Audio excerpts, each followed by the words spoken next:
pleasure to be sitting here with a very, very special person for the network.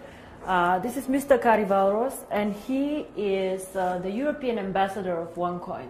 So he is somebody who drives actually the network in Europe, be it the Scandinavian countries, Germany, UK, but also Russia and Kazakhstan, which are very important markets for us actually. So Kari, how have the last months been for you? Oh, where could I be? Where could I start? So first of all, I'm very happy to be here with you with the new fantastic office. But since I started my travel as an ambassador, it has been an amazing journey for me.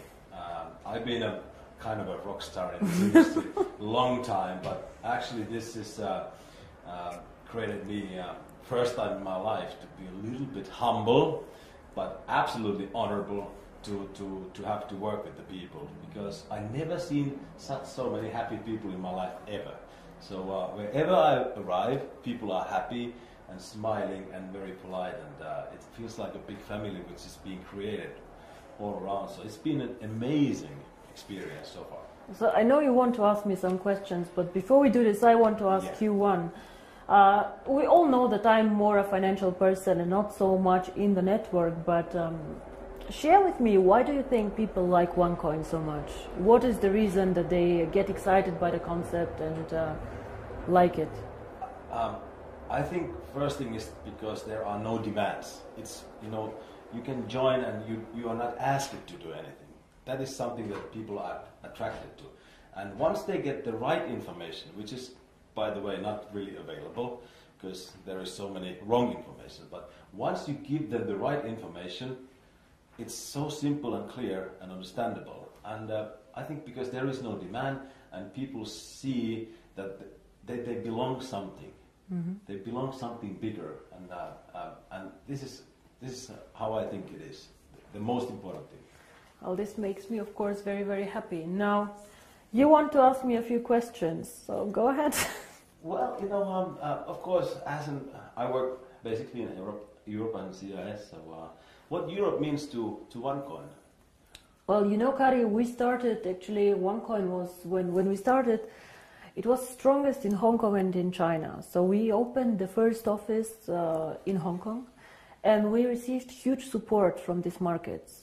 China is a very, very interesting country. They love innovations, they love cryptocurrency, and they supported us in the beginning very, very much. Then when I speak about cryptocurrency and the users of cryptocurrency, I believe the emerging markets will be the users actually of cryptocurrency, not so much Europe, because Europe is spoiled. If I want to send money from Bulgaria to Sweden, it's very fast, yeah? It goes really, really fast. Or the guys from Germany to UK. It is not that difficult, like, for example, from Singapore to India. But what for me is special about Europe is Europe normally are the earliest adopters to any technology. Very, very sophisticated people who understand innovation, who are the first ones trying it out. So whenever they get excited about something, it gets quite big actually in the world. All the iPhones and all this, they started in the US, but the Europeans also like this a lot. And I think the European market currently gives us huge support to roll out to the emerging markets. Even if they do not use the cryptocurrency so much, they practically enable all these people who will join later in Africa and in other markets to use OneCoin. For example, let's say you hold 10,000 OneCoins, and in 3 years you decide to sell a part of this.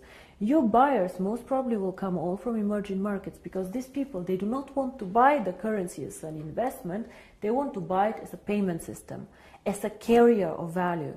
So for example, maybe some Indian person will buy 100 OneCoins from you in Singapore to be able to send this 100 OneCoins to his wife in India. And this is why I think Europe is extremely important. You cannot build a global currency, fast, borderless payments without Europe. We are one of the most developed markets out there, and I have huge support here. A lot of the leaders come from Europe, and I think this is one of the most important markets that we have actually. All right, well, I'm working in an area that is pretty much known as a wealthy area. Europeans are a wealthy country, and also Russia, Kazakhstan, Ukraine, it's really wealthy countries. And they asked me the questions. Well, I know how I answer, but what is it? Because they are limiting the coin sales. So what is your answer to that? That why we are limiting the coin sales? So now, drastically. I see. How they think that so your question somebody is, wants to sell more right. coins. So your question is, some of us mine coins and they go to the internal exchange, and some of us sell coins and buy coins. Yeah. So as one coin, as I say, is 1 year old, first of all, it's not like Bitcoin, it is not a liquid market yet. So it means that there might be a day where we have a huge demand for coin sales or huge demand for coin buying. And this is why we as a company always say buying and selling the coin should never be a reason why you join. The coin actually needs to be used. So we need to have some time, and I say always it's 3 to 5 years until we really manage to have a usability and a liquid market where you can do unlimited sales and buying actually on the market. Until then, Kari, if you do not have limits, for example, what can happen is that one person with a huge sales order or huge buy order can distort the price a lot. And this is what happens to Bitcoin often. I don't know if you see all this going up, down in a very, very big amount. And this is called volatility, and we do not want to have a very big volatility for our coin. People do not understand how it can be that Bitcoin today is worth $500 and tomorrow only 400 within a day. This is very disturbing, and if you are a merchant who takes Bitcoins, you don't want to have this. Because you want to be sure that if you take a Bitcoin today, it will not be valued 20% or 30% less tomorrow.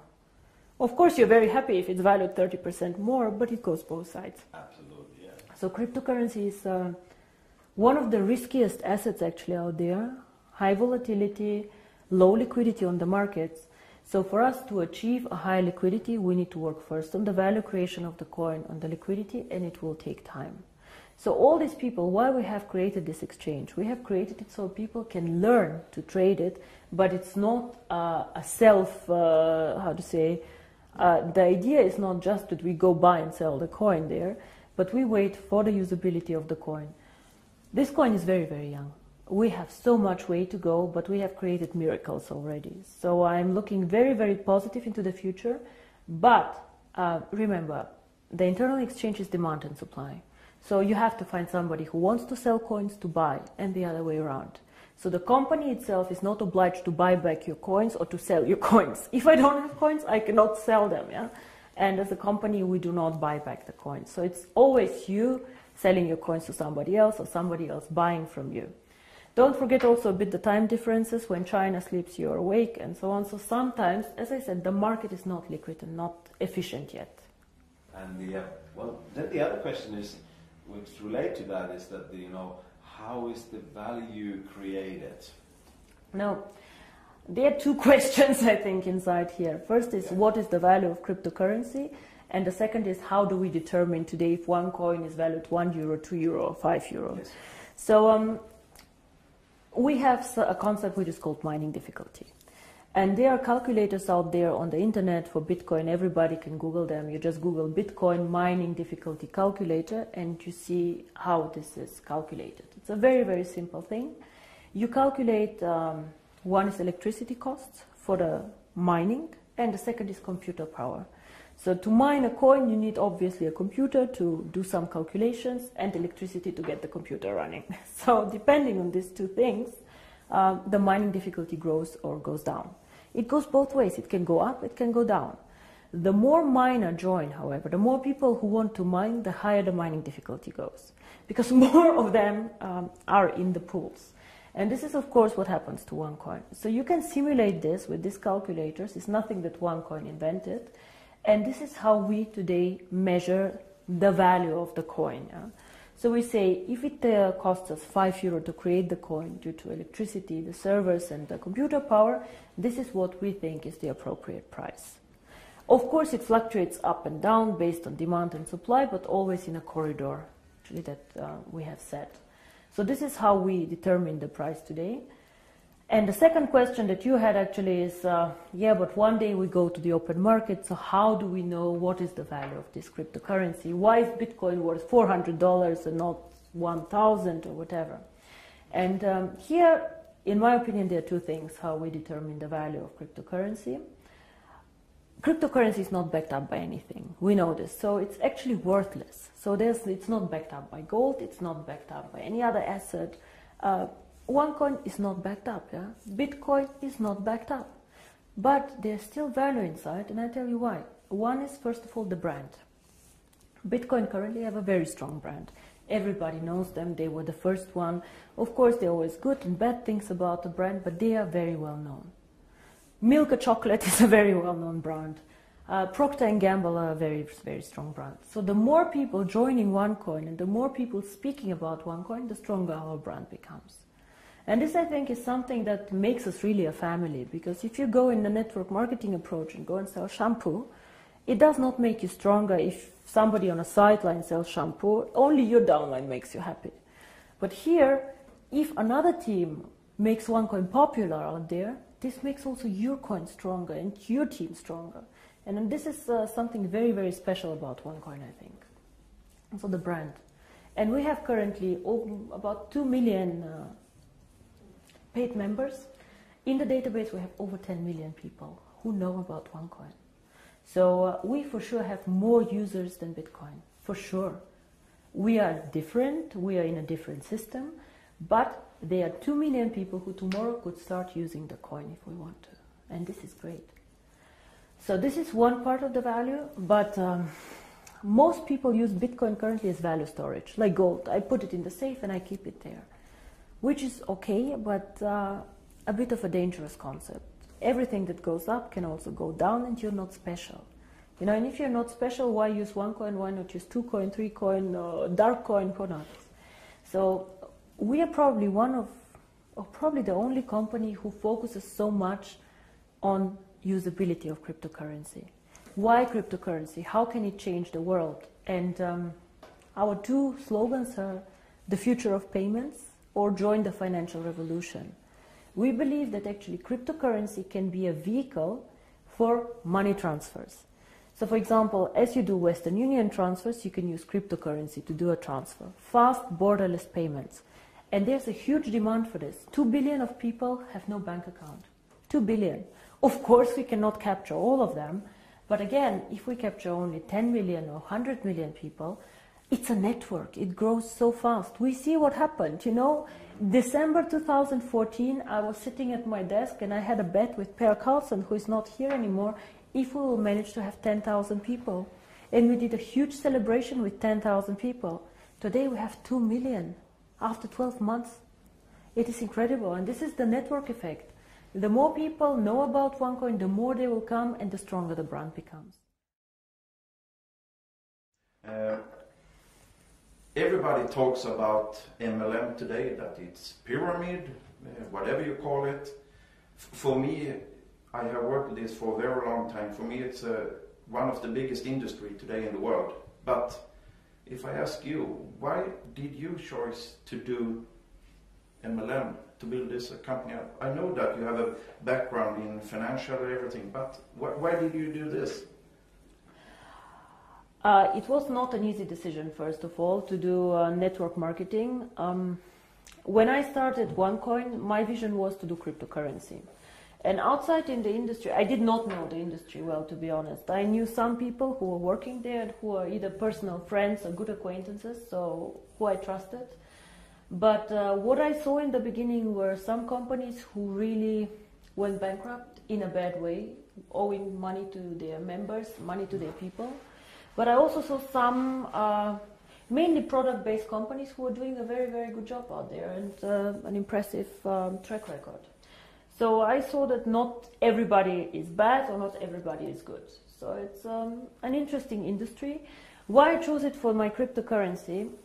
I believe that we as a cryptocurrency can be only successful if we have many users in a global network. And to be honest, I did not see a better distribution model for this.